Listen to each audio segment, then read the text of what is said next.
হ্যাঁ হ্যাঁ, ওটা আপনার দেখতে হবে।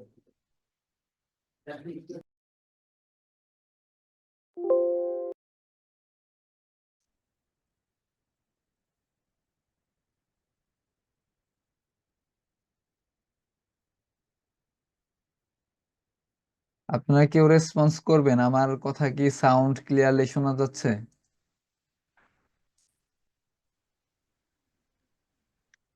জি ভাই, শোনা যাচ্ছে। ওকে ভাইয়া, তো আপনাদের প্র্যাকটিস কেমন চলতেছে? আপনারা সবাই কেমন আছেন? হ্যাঁ ভাই, ভালো আছি। আচ্ছা, আপনাদের প্র্যাকটিস করতে কোনো অসুবিধা হচ্ছে?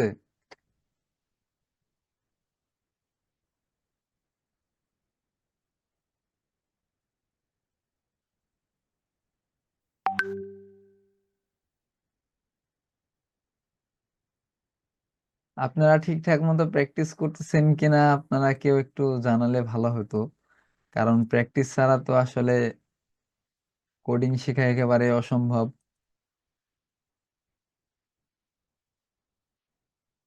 আসলে আপনারা রেসপন্স না করলে আমি কি বলবো আর।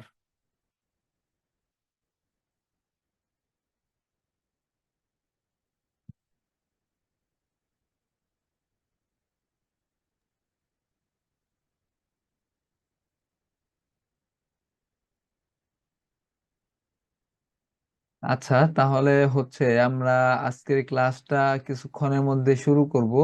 অনেকেই দেখি এখনো জয়েন হননি। আপনাদের সকলের জন্য হচ্ছে আমি আরো 4-5 মিনিট ওয়েট করি। তো আরো দেখি কয়েকজন জয়েন হয় কিনা, দেন হচ্ছে আমরা আহ, 5-7 মিনিটের মধ্যেই ক্লাসটা শুরু করব ইনশাল্লাহ।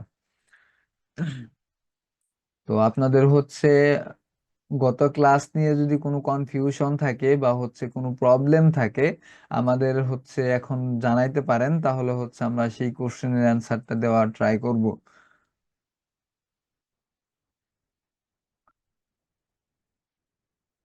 আদারওয়াইজ আমরা হচ্ছে নেক্সট ক্লাসের দিকে আগাবো। এখন দেখি 4-5 মিনিট পরে আমরা হচ্ছে আজকের ক্লাসটা শুরু করবো ইনশাল্লাহ।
আসসালামু আলাইকুম। তো হচ্ছে আমরা 4-5 মিনিট অপেক্ষা করে ফেলেছি। আমরা হচ্ছে আহ, আজকের ক্লাসে যে টপিক গুলো আছে, তো সেই সব টপিক নিয়ে আমরা হচ্ছে আলোচনা করব ইনশাল্লাহ আজকে। তো আপনারা সবাইকে হচ্ছে আমার ভয়েসটা শুনতে পাচ্ছেন কিনা, আর হচ্ছে সেই সাথে আমার স্ক্রিনটা দেখতে পাচ্ছেন কিনা, একটু আমাদেরকে কাইন্ডলি জানাবেন। তো আমি হচ্ছে স্ক্রিনটা শেয়ার দিচ্ছি।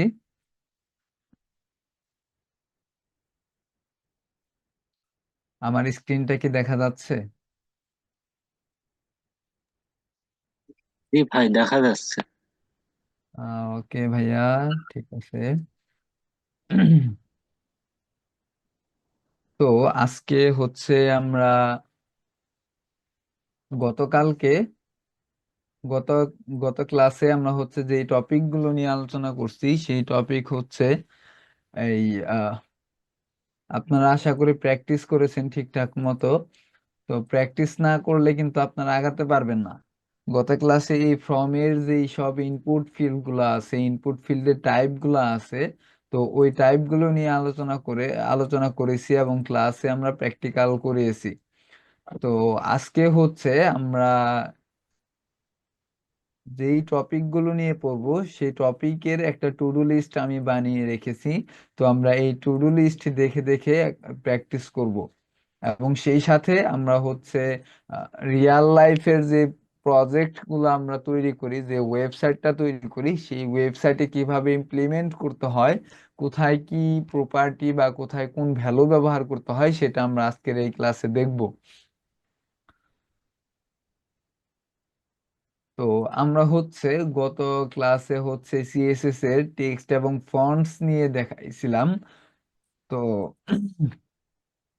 এরপর হচ্ছে আমার মনে হলো যে আমরা হচ্ছে ফন্টস নিয়ে আরো কিছু ধারণা দেওয়া আপনাদের উচিত। তো এর জন্য হচ্ছে আজকের টু ডু লিস্টে আমি এট ফার্স্ট হচ্ছে ফন্টটা রেখেছি। তো এর জন্য হচ্ছে আমরা একটা ফাইল ক্রিয়েট করে নিব এট ফার্স্ট। আমি হচ্ছে ক্লাস 4 নামের একটা ফাইল ক্রিয়েট করে নিয়েছি। এখানে হচ্ছে আমি index.html নামের একটি ফাইল ক্রিয়েট করে নিয়েছি। তো এই ফাইলটি এখন ওপেন করে নিচ্ছি আমি। দেন হচ্ছে HTML এর বেসিক স্ট্রাকচার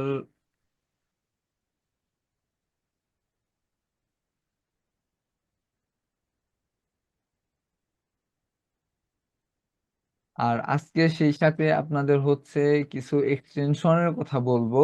তো আপনারা সকলেই যারা ভিজুয়াল কোড স্টুডিও দিয়ে হচ্ছে কোডিং প্র্যাকটিস করেন, আপনারা হচ্ছে এই এক্সটেনশন গুলা ডাউনলোড করে নেবেন। যারা করেননি তারা করে নেবেন।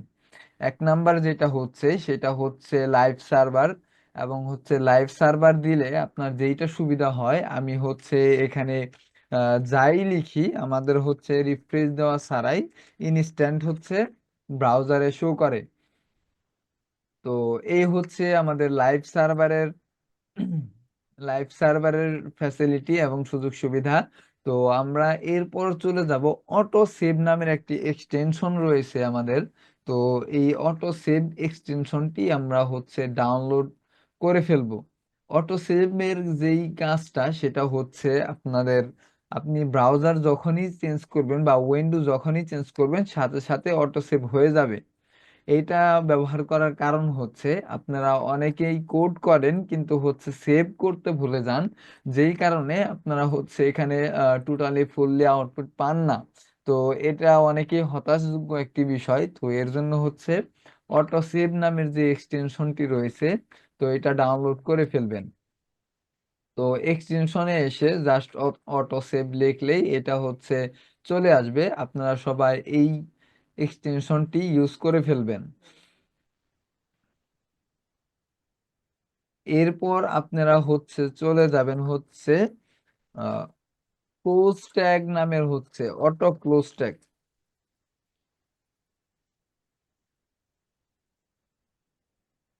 অটো ক্লোজ ট্যাগ নামের এই এক্সটেনশনটিও আপনারা ডাউনলোড করে ফেলবেন।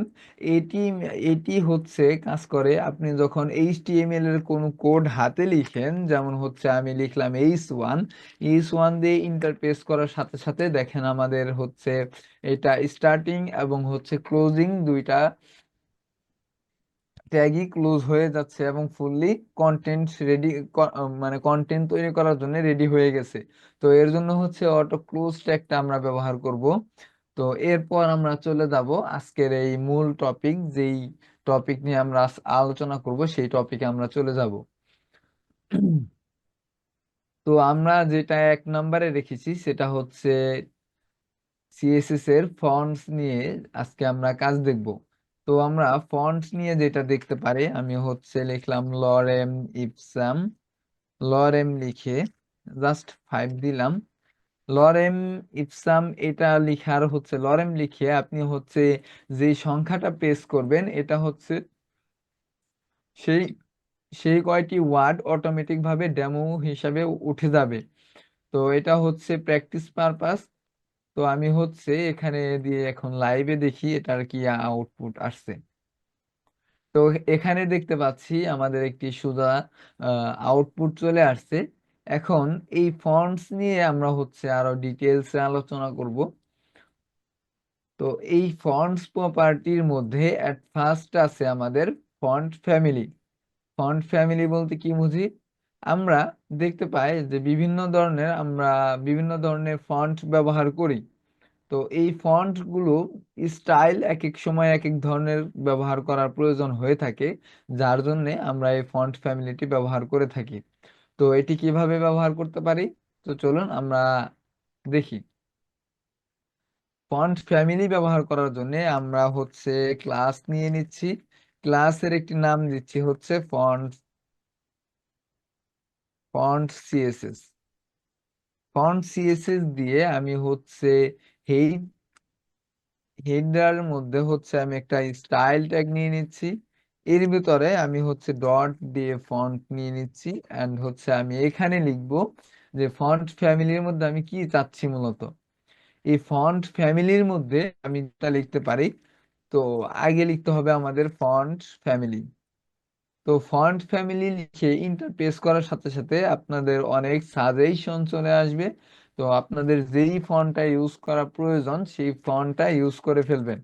আমি হচ্ছে এই উপরে যেইটা আছে এটাই আমি ব্যবহার করে ফেলছি। তো আমরা এটার আউটপুট দেখি। দেখেন আমরা এই ফন্ট ফ্যামিলিটা ব্যবহার করার কারণে আজকে আমাদের এই সাইটটি সুন্দর ফন্ট ফ্যামিলি হয়ে গেছে। তো এইটা আমরা আরো বিভিন্ন ধরনের চেঞ্জ করতে পারি। তো চলুন আমরা হচ্ছে লাইভে দেখি এটা কিভাবে চেঞ্জ করতে পারি। তো লাইভ দেখার জন্য আমরা হচ্ছে ইন্সপেক্ট, ব্রাউজারের ইন্সপেক্ট ব্যবহার করব, যেটাকে হচ্ছে ডেভেলপার অপশন বলে। তো এই ইন্সপেক্ট করলে যেটা হয়, আমরা প্রত্যেকটা এলিমেন্টকে আলাদা আলাদা ধরতে পারবো। আপনারা এখানে দেখতে পাচ্ছেন যে H1 নামের যে ট্যাগটি আছে আমি এটা এক্সট্রা ধরতে পারছি। তো এইটার মধ্যে আমি যেহেতু এটার মধ্যে সিএসএস করতে চাচ্ছি, এর জন্য হচ্ছে আমাদের এইটা ক্লিক করতে হবে। দেন হচ্ছে এই পাশে দেখেন এলিমেন্ট ডট স্টাইল নামের যে অপশনটা দেখতে পাচ্ছেন, এখানে আমরা একটা ক্লিক করে ফেলি। তো ক্লিক করার পর আমরা এখন আমাদের মন মতো হচ্ছে কাস্টম সিএসএস করতে পারবো। আদারওয়াইজ যে সিএসএসটা আছে সেটার মধ্যেও আমরা মডিফাই করতে পারি। তো এখন কাস্টম সিএসএস ব্যবহার করার উপকারিতা কি? কাস্টম সিএসএস যদি আপনি ব্যবহার করেন ক্লাসের থেকে এইটার হচ্ছে ভ্যালুটা বেশি হবে এবং প্রায়োরিটিটা বেশি হবে। তো এর জন্য হচ্ছে আমরা কাস্টম না করে আমরা শুরুতে এই ক্লাসের মধ্যে ব্যবহার করে দেখি লাইভে। তো চলুন আমরা যদি হচ্ছে এটা রিমুভ করে দেই, রিমুভ করে দেখেন নিচে আমার অনেক সাজেশন চলে আসছে। তো আমরা এই সাজেশনটা একে একে ইউজ করে দেখি যে হচ্ছে আমাদের কোনটা প্রয়োজন। তো এইভাবে হচ্ছে আমরা চেঞ্জ করে, আমরা লাইভে চেঞ্জ করে দেখতে পারি যে আমাদের কোন ফন্ট ফ্যামিলিটা প্রয়োজন। তো চলুন আমরা হচ্ছে এইটা দেখে নিলাম। তো ফন্ট ফ্যামিলি কিভাবে ইউজ করতে হয় এটা আমরা বুঝে গেছি। তো এরপর আসি আমরা হচ্ছে ফন্ট সাইজিং নিয়ে। ফন্ট সাইজিং নিয়ে এর জন্য আমরা হচ্ছে এখানেই আরেকটি সিএসএস প্রপার্টি লিখতে পারি, যার নাম হচ্ছে ফন্ট সাইজ। ফন্ট সাইজ, এখন এই ফন্ট সাইজ দিয়ে আমাদের সাইজটা বলে দিতে হবে, ভ্যালু হিসেবে সাইজটা বলে দিতে হবে। এখন আমরা সাইজ হিসাবে দিলাম যদি হচ্ছে 20 পিক্সেল। তো এরপর হচ্ছে আমরা দেখি, এটা দেখেন 20 পিক্সেল হয়ে গেছে। তো আমরা যদি এখন দেখি যে ব্রাউজারে যখন আমরা কাজ করতেছি, তখন আমাদের এই সাইটটা মানে এই লেখাটার সাইজটা আরেকটু বড় করা প্রয়োজন হতে পারে। এখন বারবার কি আমরা এখানে চেঞ্জ করব? না, আমরা এখানে বারবার চেঞ্জ করব না। এর জন্য আমরা চলো এটাকে ইন্সপেক্ট করব। দেন হচ্ছে এখানে যে ফন্ট সাইজ নামের যে প্রপার্টি দেখতেছেন, তার সাইডে যে ভ্যালুটা, এই ভ্যালুটাকে আমরা আপার ডিপার করে দেখব। তো আমরা যদি হচ্ছে কিবোর্ডের আপ অ্যারো ব্যবহার করি, তাহলে দেখেন আমাদের ফন্ট সাইজটা বেড়ে যাচ্ছে, এবং ডাউন অ্যারো ব্যবহার করলে আমাদের ফন্ট সাইজটা কমে যাচ্ছে। এইভাবে আমাদের হচ্ছে কাঙ্ক্ষিত যে সাইজটি প্রয়োজন, আমরা সেই সাইজটি নিয়ে জাস্ট এটাকে কপি করে নিব, এই পিক্সেলটাকে জাস্ট কপি করে নিব, কন্ট্রোল সি দিয়ে কপি করে দেন হচ্ছে আমরা এখানে পেস্ট করে দেব। এর ফলে কি হবে? এর ফলে হচ্ছে আমরা লাইভে সরাসরি দেখে আমাদের হচ্ছে প্রয়োজনীয় সাইজটা আমরা মার্ক করে রাখতে পারলাম। তো এই হচ্ছে ফন্ট সাইজিং এর বিষয়। আমরা হচ্ছে ইনলাইন সিএসএস করতে পারি। তো ইনলাইন সিএসএস কিভাবে করে? ধরুন এই যে ক্লাসটা আমি ব্যবহার করছি, এটা অনেক উপরে চলে গেছে, বা এর জন্য আমাদের আলাদা একটা ফাইলে চলে যেতে হবে। বা এমনও হতে পারে যে আমাদের এই ফন্ট সাইজের নামের যে ক্লাসটা আছে, এই ক্লাসটা হচ্ছে মাল্টিপল জায়গায় ইউজ হয়েছে, কিন্তু আমি চাচ্ছি একটা লাইনেই ইউজ করার জন্য। ধরুন আমি এখানে দেখাচ্ছি যে হচ্ছে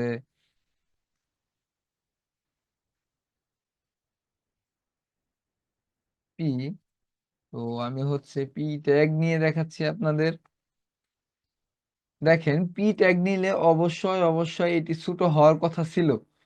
দেখেন আমি একটি পি ট্যাগের মধ্যে ক্লাস ইউজ করেছি এবং আরেকটি পি ট্যাগের মধ্যে ক্লাস ইউজ করিনি। তো এর ফলে যেটা হচ্ছে,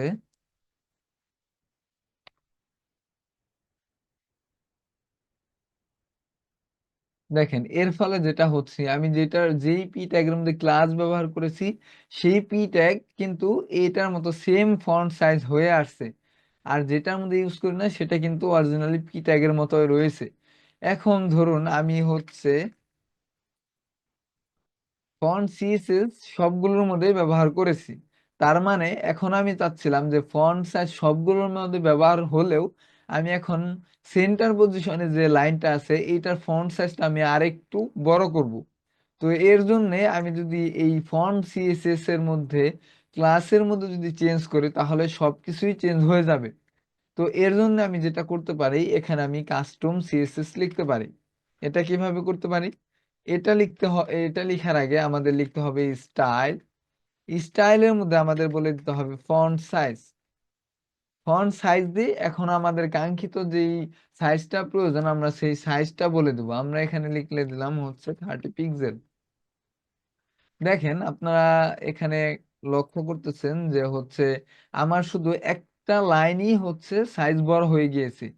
তো এইভাবে হচ্ছে আমাদের হচ্ছে কাস্টম সিএসএস করতে পারি এবং হচ্ছে ইনলাইন সিএসএস করতে পারি। আমি এখন যেটা ব্যবহার করলাম, এটা হচ্ছে ইনলাইন সিএসএস, এবং হচ্ছে এই হেডের ভিতরে যেটা ইউজ করছি সেটা হচ্ছে ইন্টারনাল সিএসএস। তো আমরা হচ্ছে এরপর দেখব হচ্ছে কিভাবে এক্সটার্নাল সিএসএস ব্যবহার করতে হয়। তো এক্সটার্নাল সিএসএস ব্যবহার করার জন্য আমাদের হচ্ছে এখানে আমরা একটা ফাইল ক্রিয়েট করে নিচ্ছি, এখানে একটা ফোল্ডার ক্রিয়েট করে নিচ্ছি হচ্ছে সিএসএস নাম। তো এই সিএসএস ফোল্ডারের ভিতরে হচ্ছে আমি দিয়ে দিচ্ছি হচ্ছে সিএসএস স্টাইল ডট সিএসএস। তো স্টাইল ডট সিএসএস দিয়ে আমি একটি ফাইল ক্রিয়েট করে নিলাম। তো এইটা হচ্ছে এখানে আমাদের কানেক্ট করতে হবে। কানেক্ট কিভাবে করতে পারি? তো কানেক্ট করার জন্য আমাদের হচ্ছে এখানে লিখতে হবে লিংক। লিংক লিখার লিংক লিখে এন্টার প্রেস করলে আপনারা এখানে দেখতে পাচ্ছেন যে স্টাইল শিট নামের রিলেশন চলে আসছে, এবং এই স্রেফ এর ভিতরে আমাদের এই ফাইলের যে অ্যাড্রেসটা রয়েছে সেই অ্যাড্রেসটা বলে দিতে হবে। তো আমরা এই অ্যাড্রেসটা কিভাবে বলবো? এখানে দেখেন আমরা হচ্ছে রুট ফোল্ডার আছে index.html, এবং এখান থেকে আমরা যদি ডিরেক্ট সিএসএস ফোল্ডারে ঢুকি তাহলে কিভাবে ঢুকবো? এর জন্য আমাদের এখানে লিখতে হবে সিএসএস। সিএসএস লিখে আমাদের স্ল্যাশ দেওয়ার সাথে সাথে আমাদের সিএসএস ফোল্ডারের ভিতরে যতগুলো ফাইল থাকবে সবগুলো ফাইল চলে আসবে। তো আমার এখানে যেহেতু একটা ফাইলই রয়েছে এর জন্য আমি এটা ইন্টারপেস করে সিলেক্ট করে নিচ্ছি। এখন আমাদের এই ফাইলটি সিলেক্ট হয়ে গেছে। তো আমরা এটাকে টেস্ট করার জন্য এখান ইন্টারনাল সিএসএস না লিখে আমরা হচ্ছে এক্সটার্নাল সিএসএস লিখবো, দেখি এটা কিভাবে কাজ করে। তো এক্সটার্নাল সিএসএস লিখে আমি যদি হচ্ছে এখন ব্রাউজারে রিফ্রেশ করি, দেখেন আমার এখানে কোনো পরিবর্তন হয়নি। কারণ কি, আমরা হচ্ছে আগেই এইচটিএমএল ফাইলকে বলে দিছি যে তুমি সিএসএস কালেক্ট করো স্টাইল ডট সিএসএস এখান থেকে।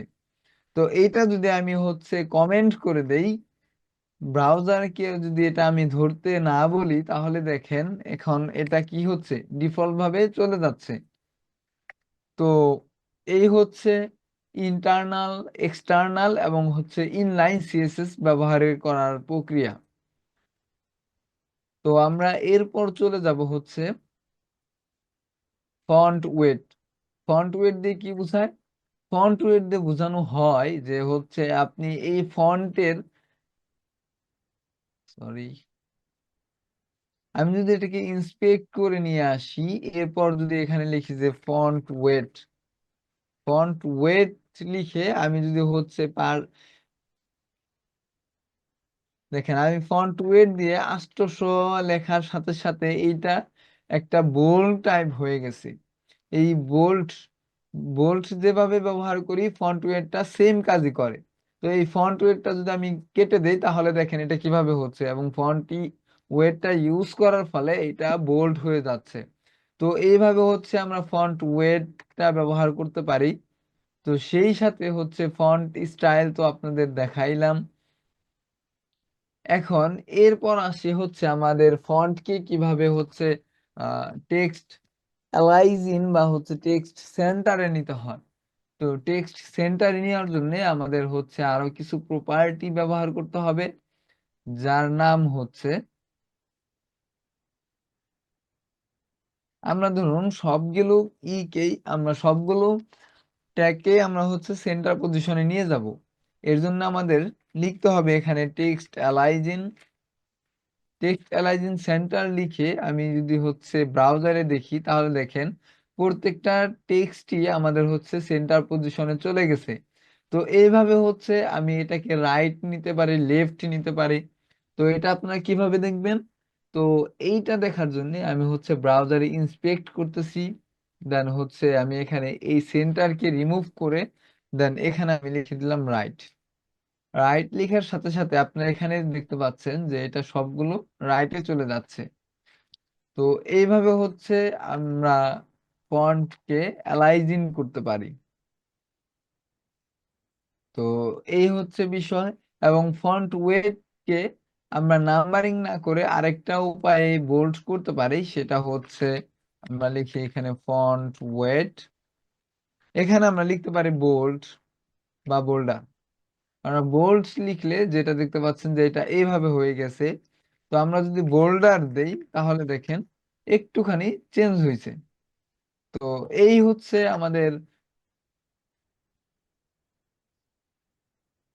টু ডু লিস্টের 1 নাম্বার পয়েন্ট। তো আশা করি আপনারা 1 নাম্বার পয়েন্টটা বুঝতে পেরেছেন। এই পয়েন্টে যদি কারো কোনো কোশ্চেন থাকে অবশ্যই আপনারা মার্ক করে রাখবেন এবং হচ্ছে আমাকে কোশ্চেন করবেন, আমি যথাযথ অ্যান্সার দেওয়ার ট্রাই করব।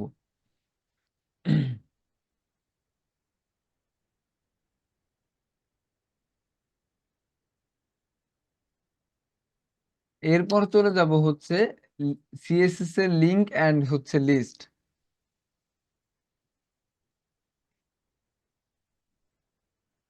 তো এই লিংকের যে বিষয়টা সেটা হচ্ছে আপনাদের গত ক্লাসে দেখিয়েছিলাম, কিন্তু এখানে আমি একটি প্রপার্টির ব্যবহার দেখাইতে ভুলে গেছি এবং হচ্ছে কিছু হচ্ছে সিউডো ক্লাস ব্যবহার করা দেখানো ভুলে গেছি। এর জন্য হচ্ছে আজকের এই ক্লাসের মধ্যে এইটা ইনক্লুড করে দিয়েছি। তো আমরা হচ্ছে একটা লিংক ক্রিয়েট করি এ দিয়ে। আমরা হচ্ছে গুগলের একটা লিংক নিয়ে আসতেছি এখানে।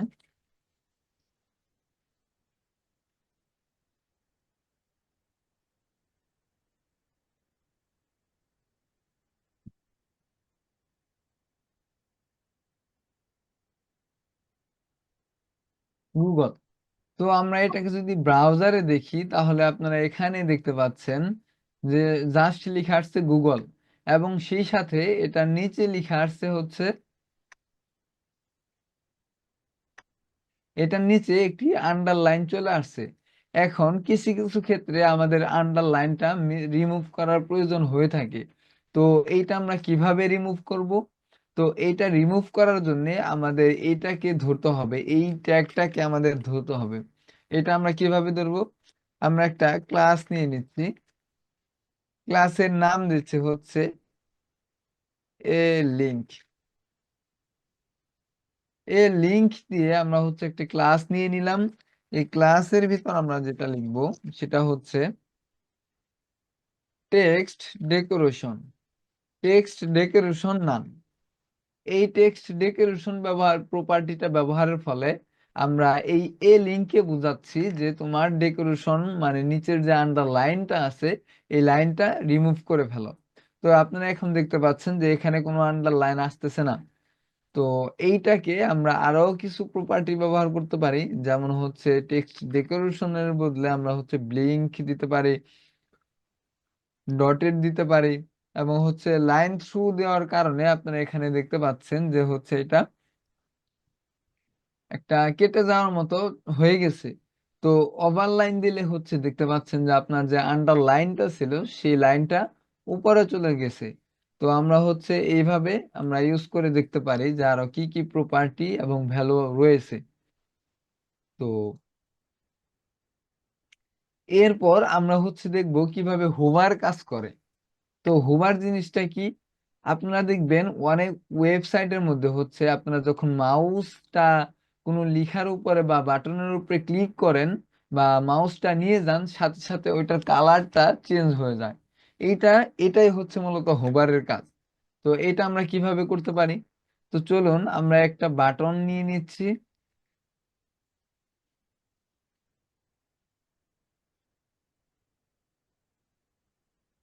হোভার।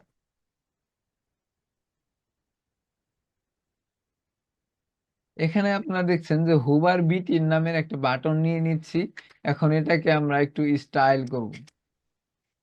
ক্লাস দিয়ে আমি এখানে দিয়ে দিচ্ছি বিটিএন ক্লাস। বিটিএন ক্লাস মিন আমি হচ্ছে বাটন ক্লাস বোঝাচ্ছি। তো আপনারা যা ইচ্ছা সেটা ক্লাসের নাম দিতে পারেন, কোনো প্রবলেম নাই। তো আমরা হচ্ছে এখানে একটা ব্যাকগ্রাউন্ড কালার দিয়ে দিচ্ছি, ব্যাকগ্রাউন্ড কালার দিয়ে দিচ্ছি রেড, এবং প্যাডিং দিয়ে দিচ্ছি 10 পিক্সেল। তো এই প্যাডিংটা আমরা কয়েকভাবে ইউজ করতে পারি, সেটা হচ্ছে আমরা যদি জাস্ট একটা ভ্যালু দিয়ে দিই যে হচ্ছে 10 পিক্সেল, তাহলে হচ্ছে এই প্যাডিংটা বাটনের চতুর সাইড দিয়ে 10 পিক্সেল করে হয়ে যাবে। তো আপনারা দেখছেন হয়ে গেছে অলরেডি। তো আমি যদি চাই যে না, এটা আমি আরো এক এক সাইডে 4 সাইডে আমি 4 ধরনের টাইপ করব। তো এটা করার জন্য আমি হচ্ছে ধরুন আমরা 10 পিক্সেল, 10 পিক্সেল দেওয়ার পর আমি এখানে দিয়ে দিচ্ছি 5 পিক্সেল। 5 পিক্সেল যেটা দিলে কি হবে? 10 পিক্সেল দিলে আপনার হচ্ছে এই উপরে নিচে 10 পিক্সেল করে বেড়ে যাবে, এবং পরে যে ভ্যালুটা দিছি আমি 5 পিক্সেল, সেটা হচ্ছে এই দুই সাইডের দিকে বেড়ে যাবে, দুই সাইডে 5 পিক্সেল বা বেড়ে যাবে। তো আমি যদি আরো ভ্যালু দিই, 5 পিক্সেলের পর যদি হচ্ছে 20 পিক্সেল দিয়ে, সরি, 5 পিক্সেল, দেন হচ্ছে আমি এক সাইডে যাচ্ছি হচ্ছে 30 পিক্সেল, এবং আরেক সাইডে যাচ্ছি হচ্ছে 10 পিক্সেল।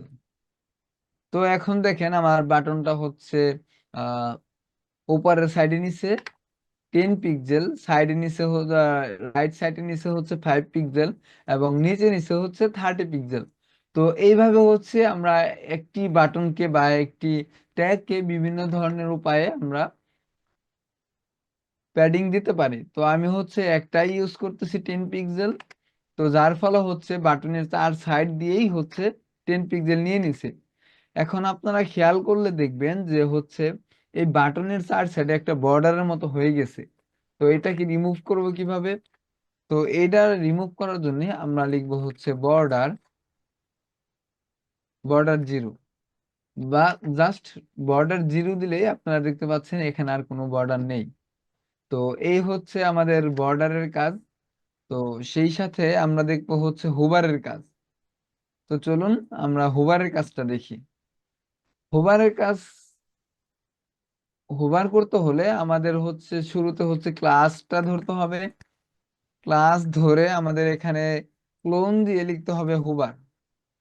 হোভার লিখে আমরা হচ্ছে এখানে আমাদের যা ইচ্ছা তাই করতে পারবো।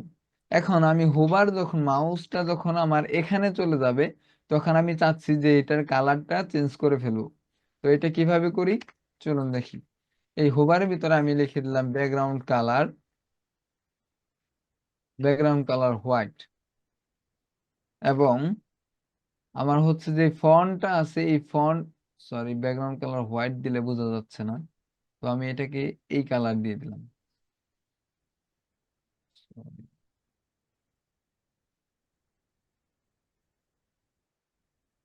আমি এখানে ব্যাকগ্রাউন্ড কালার ব্ল্যাক দিয়ে দিলাম। এখন দেখেন একটা প্রবলেম হয়েছে। প্রবলেমটা হচ্ছে যখন আমি এটাকে হোভার করতেছি তখন পুরোটাই ব্ল্যাক হয়ে গেছে, যার কারণে এই বাটনের ভিতরে কি টেক্সট দেওয়া আছে সেটা আমরা বুঝতে পারতেছি না। তো এটা বুঝার জন্য আমরা এখানেও বলে দেব যে কালার মানে হচ্ছে যে ফন্ট কালার আছে, কালার মিনস জাস্ট ফন্ট কালারটা বোঝানো হয়। তো এই কালারটা আমরা দিয়ে দেবো হোয়াইট। তো হোয়াইট দেওয়ার ফলে হচ্ছে দেখেন আমরা যখন এটাকে হোভার করতেছি তখন এটা এইভাবে সুন্দর একটা লুকিং চলে আসছে। তো এইভাবে হচ্ছে আমরা হোভার দেখতে পারি। তো সেই সাথে হচ্ছে আমরা আরো কিছু দেখতে পারি, সেটা হচ্ছে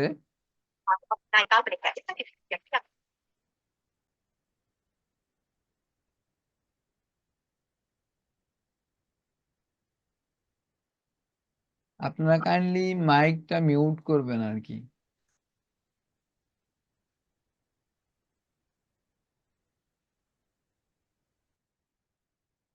এরপর আসি আমাদের হচ্ছে অ্যাক্টিভ নামক হচ্ছে যেইটা আছে। তো আমরা অ্যাক্টিভ এটা ব্যবহার করি। তো অ্যাক্টিভ ব্যবহারের ফলে কি হয়? অ্যাক্টিভ ব্যবহার করার ফলে যেটা হয় সেটা হচ্ছে আমরা যখন কোনো বাটনে ক্লিক করব তখন এটা কাজ করবে। তো দেখেন এখন পর্যন্ত কোনো কাজ করতেছে না, কিন্তু আমি যখন এটাকে ক্লিক করব তখন দেখেন সাথে সাথে এটা কালারটা চেঞ্জ হয়ে যাইতেছে। ক্লিক করলেই কালার চেঞ্জ হবে, আদারওয়াইজ কালার চেঞ্জ হবে না। হোভার করলে ব্ল্যাক হবে এবং ক্লিক করলে অন্য কালার হয়ে যাবে। এটা কেন হচ্ছে? আমি এটাকে অ্যাক্টিভ ব্যবহার করছি। অ্যাক্টিভ দিয়ে বোঝাচ্ছি মানে ক্লিক করলেই অ্যাক্টিভ হবে। তো এই হচ্ছে বিষয়। তো আশা করি আপনারা এইটাও বুঝতে পারছেন, কোনো প্রবলেম নেই। তো এরপর চলে যাব হচ্ছে আমরা সিএসএস এর পজিশনিং নিয়ে। তো পজিশন বিষয়টা কি? ধরুন আমাদের এই যে এট ফার্স্টে যে লেখাটা আছে, তো আমি পজিশনিং করে এই লেখাটাও হচ্ছে এই লেখার উপরে নিয়ে যাব। এটা কিভাবে করতে পারি? এটা আমরা পজিশনিং করে করতে পারি, মার্জিং দিয়ে করতে পারি। তো আমরা হচ্ছে পজিশন বিষয়টা দেখব।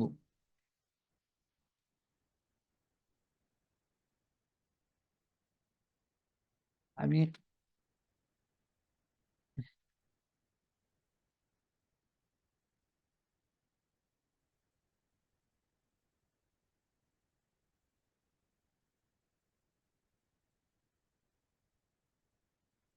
আমি একটা ডিভ নিয়ে নিচ্ছি যার হচ্ছে পজিশন, আমি হচ্ছে লিখে দিচ্ছি হচ্ছে বক্স।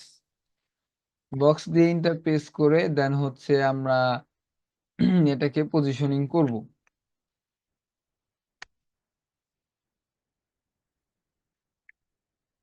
তো আমরা হচ্ছে সিএসএস করব এখন।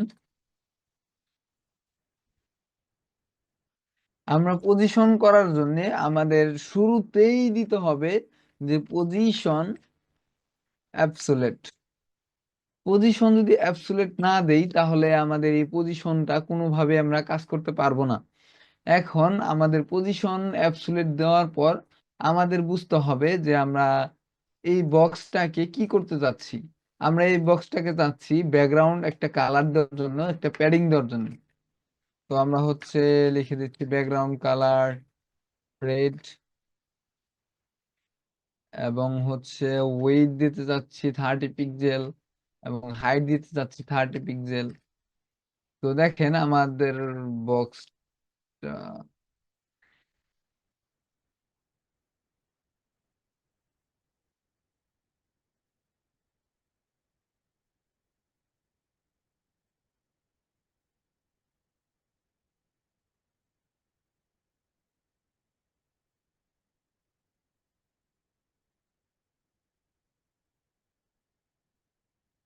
দেখেন আমার হচ্ছে একটি বর্ডার হয়ে গেছে, আমি হচ্ছে বাটনটা রিমুভ করে দিচ্ছি। তো তাহলে আপনাদের বুঝতে একটু সুবিধা হবে। তো এই হচ্ছে আমি একটা বর্ডার নিয়ে নিছি।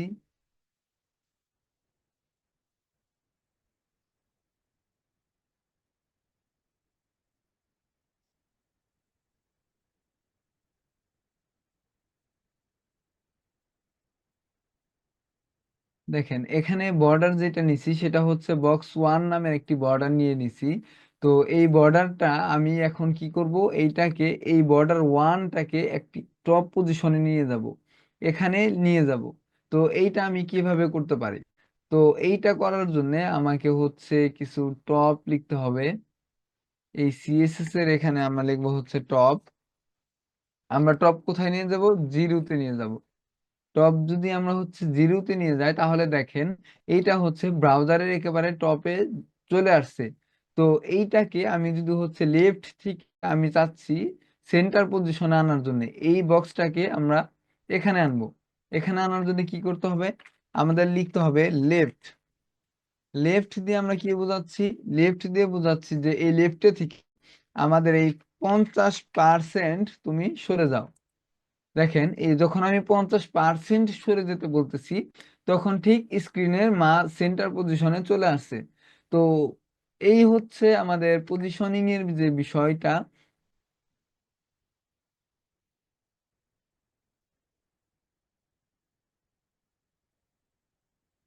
তাহলে দেখেন এখানে সেন্টার পজিশনে নিয়ে যাচ্ছি। এখন আমি যদি চাই যে হচ্ছে এই box1 শুধুমাত্র আমি এইটাকে এই পজিশন নিয়ে যাব, তাহলে কিভাবে করতে পারি? এইটা করার জন্য আমাকে এই পি ট্যাগের মধ্যে একটা ক্লাস ইউজ করতে হবে। আমি এখানে লিখে দিলাম box2।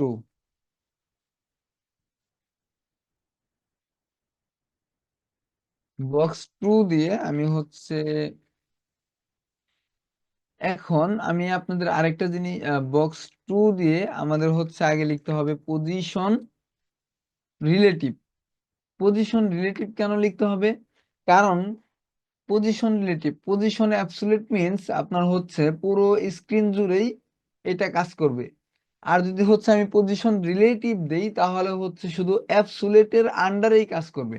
অ্যাবসুলেট দিয়ে আমি হচ্ছে একটা বক্স তৈরি করছি, সেই বক্সের ভিতরের মধ্যেই কাজ করবে। তো এটা কিভাবে কাজ করে তো চলুন আমরা দেখি। পজিশন আমি রিলেটিভ দিয়ে দিলাম। আমি ব্রাউজারকে বলে দিলাম যে হচ্ছে তুমি এই পজিশন অ্যাবসুলেটের সাথে তুমি হচ্ছে রিলেটিভ হয়ে যাও। তো এরপর হচ্ছে আমি যদি দেই টপ ব্যাকগ্রাউন্ড, ব্যাকগ্রাউন্ড কালার দিয়ে দিলাম হচ্ছে এটা, তাহলে আপনাদের বুঝতে একটু সুবিধা হবে। আমি এটার ওয়েটটা আর একটু বাড়িয়ে দিচ্ছি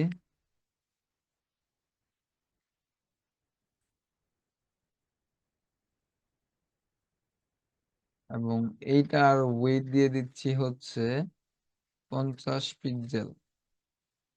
হাইট 50 পিক্সেল। তো আপনারা এখন দেখতে পাচ্ছেন যে হচ্ছে যে বক্স নামক ভিতরে box1 নামক যেটা ছিল এটা হচ্ছে আমার ঠিক ভিতরে একটি কালার চেঞ্জ হয়ে গেছে। তো আমি এই পুরো বক্সটাকে, এটা একটি বক্স তৈরি হয়ে গেছে, তো এই বক্সটাকে আমি কি করব, উপরে নিয়ে যাব। তো এইটা কিভাবে করতে পারি? এইটা করার জন্য আমাদের এখানে লিখতে হবে টপ 0। টপ 0 লেখার সাথে সাথে আপনারা দেখবেন হচ্ছে রিলেটিভ, দেখেন লেফট 50%। 50% দিলে কি হবে? এইটার মধ্যে একেবারে 50% ডিভাইড করে চলে গেছে। তো 50% দেখেন আমরা যদি এইটাকে দেখাই তাহলে দেখেন এখানে যতটুকু ঠিক এই পাশেও সেম অতটুকুই চলে গেছে। তো 50% দেওয়ার ফলে এটা এই পাশে চলে গেছে। আমি যদি এখন দিই এখানে 25%, তাহলে দেখেন এটা সেন্টার পজিশনে চলে আসছে। তো এইভাবে আমরা হচ্ছে পজিশনিং এর যে বিষয়টা এটা আমরা করতে পারি। তো আশা করি আপনাদের পজিশনিং নিয়ে ধারণা চলে আসছে, আপনারা পরবর্তীতে পজিশনিং নিয়ে কাজ করতে কোনো প্রবলেম হবে না।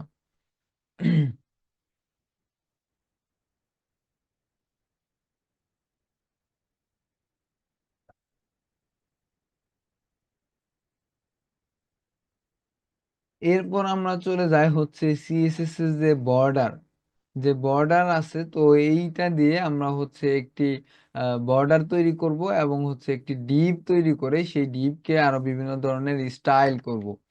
তো এর জন্য হচ্ছে আমি একটি বিআর ট্যাগ নিয়ে নিচ্ছি, দেন হচ্ছে এখানে আমি ডিপ নিয়ে নিচ্ছি যে বর্ডার স্টাইল।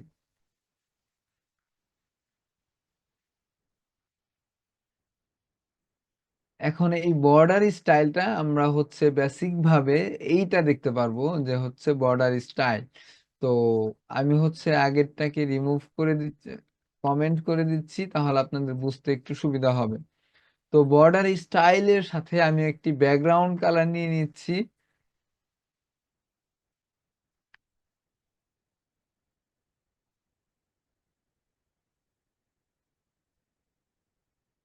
দেখেন আমাদের ব্যাকগ্রাউন্ড কালার নেওয়ার জন্য আমরা হচ্ছে লিখে দিলাম হচ্ছে রেড।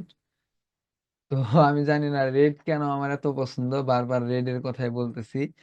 তো আপনারা ভাবেন না যে এই রেডটাই ব্যবহার করতে হবে। তো এটা হচ্ছে আমার হচ্ছে একটি ফেভারিট কালার, এর জন্য আমি এটা ইউজ করি। তো যাই হোক, তো এখন এই বর্ডার স্টাইলকে আমি চাচ্ছি যে হচ্ছে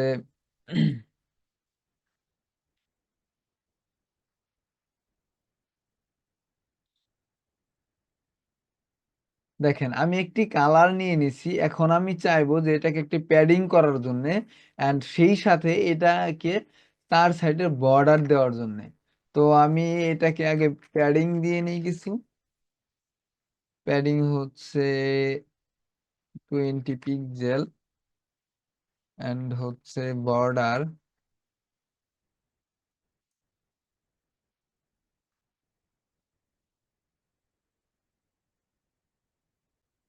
দেখেন বর্ডার দেওয়ার জন্য আপনাকে তিনটা ভ্যালু নিয়ে কাজ করতে হবে। একটা হচ্ছে বর্ডারের কত পিক্সেল দিবেন, সেই পিক্সেল দিতে হবে আপনাকে। ধরুন আমি হচ্ছে 5 পিক্সেল দিয়ে দিচ্ছি। এরপর বর্ডারটা কি টাইপের হবে, বর্ডারটা বিভিন্ন ধরনের টাইপ আছে, যেমন হচ্ছে সলিড, এরপর হচ্ছে ডটেড, রাউন্ডেড। তো এই ধরনের বর্ডার হচ্ছে টাইপ সিলেক্ট করে দিতে হবে। আমি দিয়ে দিচ্ছি হচ্ছে সলিড অ্যান্ড লাস্ট ভ্যালু দিতে হবে আপনার কি কালার দিতে চাচ্ছেন। তো আমি হচ্ছে ব্ল্যাক দিয়ে দিচ্ছি। তো ব্ল্যাক দেওয়ার ফলে এখন আমরা যদি বর্ডারটা দেখতে চাই, দেখেন আমার বর্ডারটা এভাবে চলে আসছে। তো তো এখন আমরা কি করব, এইটাকে একটা শ্যাডো দিব। শ্যাডো কিভাবে দিব? শ্যাডো মিন্স আপনাকে বোঝানো হয় যে এইটার আমরা যেটাকে বলি ছায়া। তো এইটার একটা ছায়া থাকবে। তো এটা আমরা কিভাবে দিতে পারি, তো চলুন আমরা দেখি। এটা দেওয়ার জন্য আমাদের অ্যাট ফার্স্ট লিখতে হবে বক্স শ্যাডো। বক্স শ্যাডো দিলে তাহলে হচ্ছে আমাদের চারটা ভ্যালু নিয়ে কাজ করতে হবে, যেমন হচ্ছে আমাদের সাইজ বলে দিতে হবে, শ্যাডো কোন দিকে যাবে। আমি হচ্ছে চারটা ভ্যালু দিয়ে দিলাম যে হচ্ছে 10 পিক্সেল।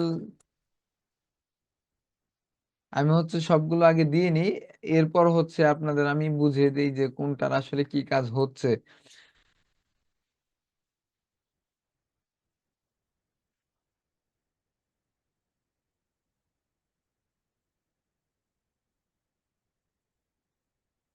দেখেন আপনারা এখানে দেখতে পাচ্ছেন যে হচ্ছে একটা ছায়া বা হচ্ছে শ্যাডো তৈরি হয়ে গিয়েছে। তো এই শ্যাডোটা কিভাবে হলো, তো চলুন এটা আমরা ইন্সপেক্ট করে আরো ডিটেলস দেখি এটা কিভাবে কাজ করতেছে। তো দেখেন এখানে আমি বলেছিলাম যে হচ্ছে চারটা ভ্যালু নিতে হবে, এরপর হচ্ছে আপনি কালারটা সিলেক্ট করে দিতে হবে। এখন এই কালার যেটা সিলেক্ট করছি, এখানে আমি চাইলে এই কালারটা চেঞ্জ করি। কালারটা চেঞ্জ করলে যেটা দেখতে পাচ্ছেন যে হচ্ছে এইখান দিয়ে চেঞ্জ হয়ে যাচ্ছে, এই শ্যাডোর কালারটা চেঞ্জ হয়ে যাচ্ছে। তো আমরা এরপর ভ্যালু দেখব যে হচ্ছে কোন ভ্যালুটা আসলে কেন ব্যবহার করা হয় এবং কিভাবে কাজ করে। তো আমি এট ফার্স্ট যেই ভ্যালুটা ইউজ করছি সেই ভ্যালুটা আসলে দেখেন, আপনারা যেটা দেখতে পাচ্ছেন, RGB একটু ব্ল্যাক করে দিচ্ছি। এই ফার্স্ট ভ্যালুটা হচ্ছে আমি যদি চেঞ্জ করি তাহলে দেখেন এই শ্যাডোটা হচ্ছে রাইট দিকে মুভ করতেছে, ঠিক রাইট দিকে মুভ করতেছে। আমি যদি ভ্যালুটা কমিয়ে দিই তাহলে দেখেন লেফট দিকে মুভ করতেছে। তো এইটা হচ্ছে এইভাবে রাইট এবং লেফটের দিকে মুভ করার জন্য এইটা। এরপর আসি হচ্ছে সেকেন্ড যেটা আছে সেইটা। তো এইটা যদি আমি ভ্যালু আপ করি তাহলে দেখেন শ্যাডোটা নিচের দিকে চলে আসতেছে। তো আমি এটা যদি আবার ডাউন করি তাহলে দেখেন উপর দিকে চলে যাইতেছে। তো এইভাবে আপ এবং ডাউন করতে পারি। এবং থার্ডে যে ভ্যালুটা আছে, তো এই ভ্যালুটা কি কাজ করে? তো এই ভ্যালুটা যদি আমি আপ করি তাহলে দেখেন বক্স শ্যাডোটা আরো পাতলা হয়ে যাচ্ছে, মানে আরো ঝাপসা হয়ে যাচ্ছে। তো এটাকে আমি যদি গাঢ় করতে চাই তাহলে আমার ভ্যালুটা আরো কমিয়ে দিতে হবে, এবং যদি আমি আরো বাড়াতে চাই তাহলে এটা আরো বাড়িয়ে দিতে হবে।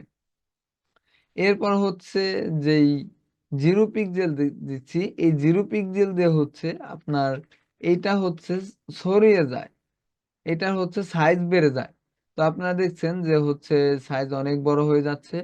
তো চারটা ভ্যালুর কি কি কাজ আশা করি আপনারা বুঝতে পেরেছেন।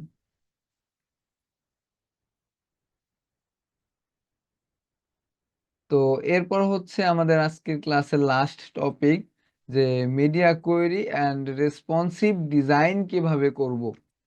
তো এর জন্যে আমরা হচ্ছে এই বক্সটাকেই ব্যবহার করি। তো আমরা হচ্ছে গুগলে সার্চ করব হচ্ছে রেসপন্সিভ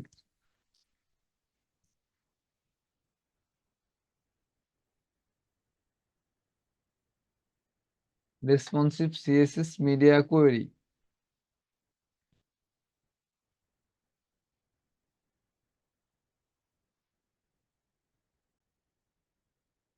আপনারা W3 স্কুলে যদি চলে যান তাহলে আপনারা এখানে দেখতে পাচ্ছেন যে হচ্ছে কোন ডিভাইসের জন্য হচ্ছে কোন কোয়েরিটা ইউজ করতে হবে।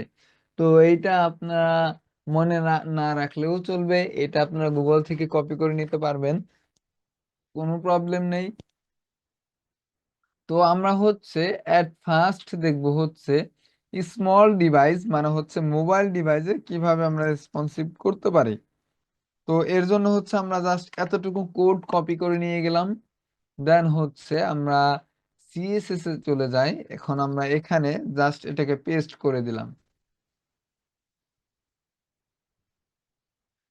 এখন এই পেস্টের ফলে কি হচ্ছে, আমরা যেটা দেখতে পাচ্ছিলাম যে হচ্ছে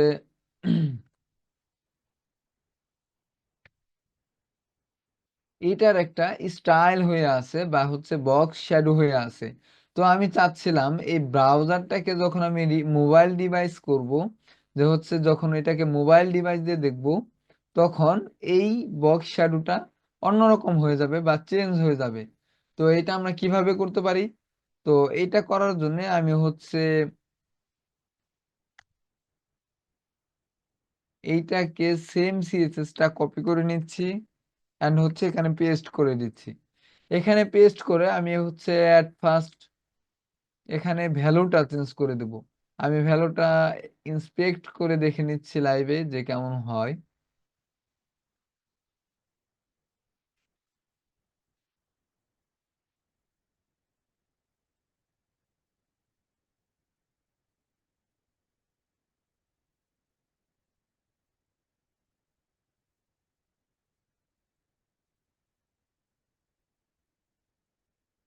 আমি চাচ্ছিলাম যে এই ভ্যালুগুলো ইউজ করার জন্য, তো এখান থেকে আমি কপি করে নিচ্ছি, দেন হচ্ছে আমি এখানে জাস্ট পেস্ট করে দিই। তো এর ফলে যেটা হবে যে, সরি এটা আমার কপি হয়নি।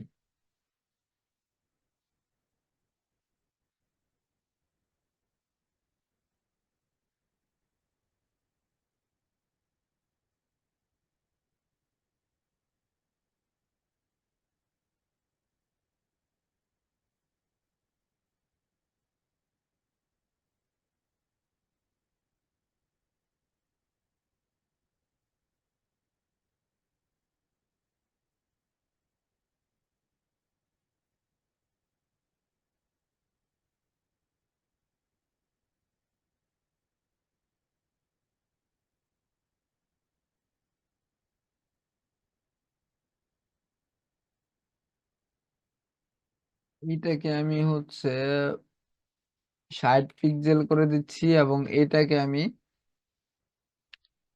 30 পিক্সেল করে দিচ্ছি। তো এখন দেখেন আপনারা এখানে যা চেঞ্জ দেখতে পাচ্ছেন। তো এইটা যখন আমরা মোবাইল ডিভাইস নিয়ে যাব তখন দেখেন এটা সেম অন্যরকম হয়ে গিয়েছে। তো এইভাবে আমরা হচ্ছে রেসপন্সিভ নিয়ে কাজ করতে পারি। তো রেসপন্সিভটা আসলে কিভাবে কাজ করে, এক এক ডিভাইসে এক এক রকম হবে, এইটাই হচ্ছে রেসপন্সিভ। দেখেন আমার ব্রাউজারটা যখন ডেস্কটপ মোডে থাকছে তখন হচ্ছে এটা এইভাবে দেখাচ্ছে, এবং আমি যখন এটাকে মোবাইল ডিভাইসের মতো রেজলিউশন করে ফেলতেছি তখন আমাদের এই প্রপার্টিটা চেঞ্জ হয়ে গেছে। তো আমরা এখানে আরেকটা জিনিস করতে পারি, সেটা হচ্ছে এই বর্ডার স্টাইল যেটা, সেটা হচ্ছে আমি এখানে লিখা চেঞ্জ করে দিতে পারি। সেটা কিভাবে চেঞ্জ করতে পারি, তো চলুন দেখি। এখানে একটা ক্লাস নিয়ে নিচ্ছি,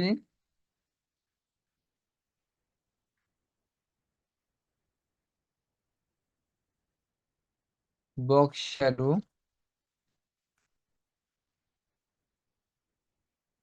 আমি এখানে জাস্ট ডিসপ্লে নান ব্যবহার করে দিচ্ছি। কারণ কি, ডিসপ্লে নান ব্যবহার করলে যেটা হবে যে আমরা যখন এই মোবাইল ডিভাইসে চলে যাব তখন এই লেখাটা রিমুভ হয়ে যাওয়ার কথা। দেখেন এখানে আর কোনো টেক্সট নাই, তাই না? তো আমরা এটাকে নান করে আমরা হচ্ছে দিতে পারি, আমরা এখানে দুইটা প্রপার্টি ব্যবহার করতে পারি, যে হচ্ছে বক্স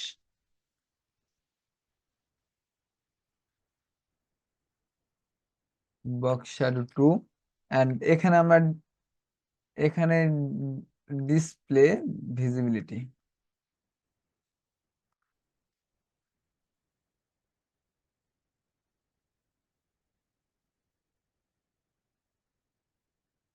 আচ্ছা,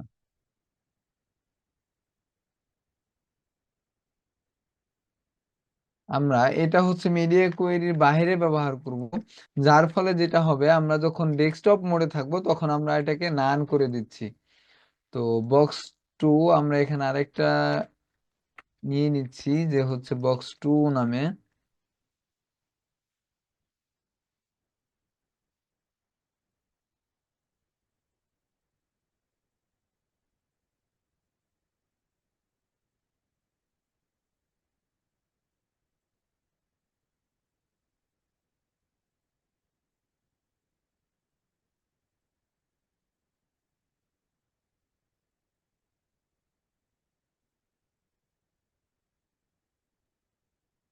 এখন আপনারা এখানে যেটা দেখবেন সেটা হচ্ছে এইটা যখন আমার ডেস্কটপ মোডে থাকতেছে তখন এখানে লেখা আসতেছে যে ডেস্কটপ ডিভাইস।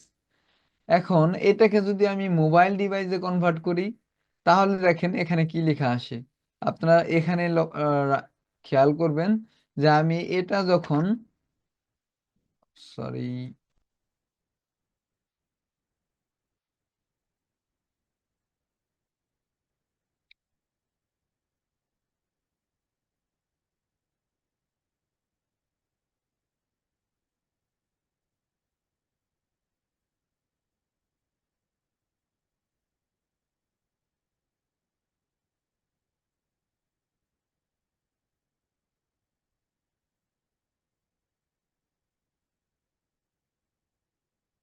একটা মিনিট, এখানে কেন হচ্ছে না?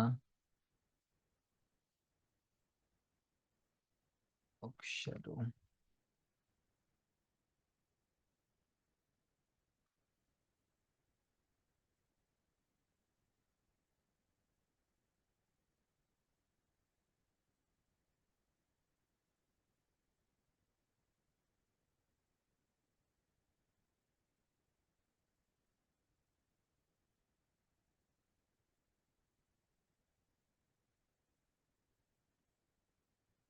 আমরা এখানে যেটা দেখতে পাচ্ছি যে হচ্ছে এই শ্যাডো টুটা নান হয়ে আছে। তো এই শ্যাডো টু নান হওয়ার কারণে হচ্ছে 57 নম্বর লাইন, 57 নম্বর লাইনে হচ্ছে নান হয়ে আছে।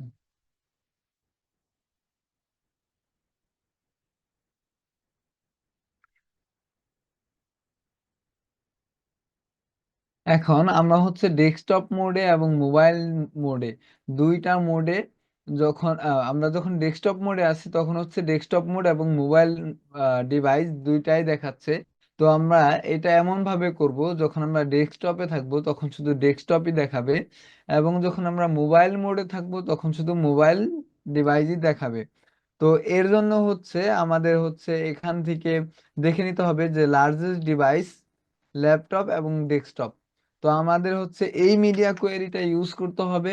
তো চলুন আমরা হচ্ছে এইটা ইউজ করে ফেলি। তো আমরা হচ্ছে এখানে উপরে যেই কোডটি আমরা করেছি সেম কোডটি কাট করে নিয়ে এসে আমরা জাস্ট এখানে পেস্ট করে দেব। এখানে পেস্ট করার ফলে আপনারা এখন দেখতে পাচ্ছেন যে এখানে মোবাইল ডিভাইসটা আর নেই। কারণ কি, এখানে আমরা হচ্ছে এখন ডেস্কটপ মোডে আছি, তাই এখানে ডেস্কটপ ডিভাইস দেখাচ্ছে। আমরা যদি এখানে এটাকে মোবাইল স্ক্রিনে করে নিয়ে যাই তাহলে দেখেন এখানে লিখে আসতেছে যে মোবাইল ডিভাইস। আমরা অটোমেটিক্যালি বুঝে যাচ্ছি যে আমরা এই ব্রাউজারটা বুঝে যাচ্ছে যে এখন এটা কি মোবাইল ডিভাইস দিয়ে ইউজ করতেছে নাকি হচ্ছে ডেস্কটপ দিয়ে ইউজ করতেছে। তো এইভাবে হচ্ছে আমরা মিডিয়া কোয়েরি ইউজ করতে পারি। মিডিয়া কোয়েরি ইউজ করে আমরা বিভিন্ন ধরনের স্টাইল করতে পারি বিভিন্ন ডিভাইসের জন্য। তো আমি হচ্ছে এইটার লিংক, রেসপন্সিবল লিংকটাও আমি টু ডু লিস্টে অ্যাড করে দিচ্ছি। তো আপনারা হচ্ছে বেশি বেশি করে প্র্যাকটিস করবেন। তো আমি এটাকে কমেন্ট করে রাখলাম না। তো এই হচ্ছে আজকে আমাদের ক্লাসের টপিক।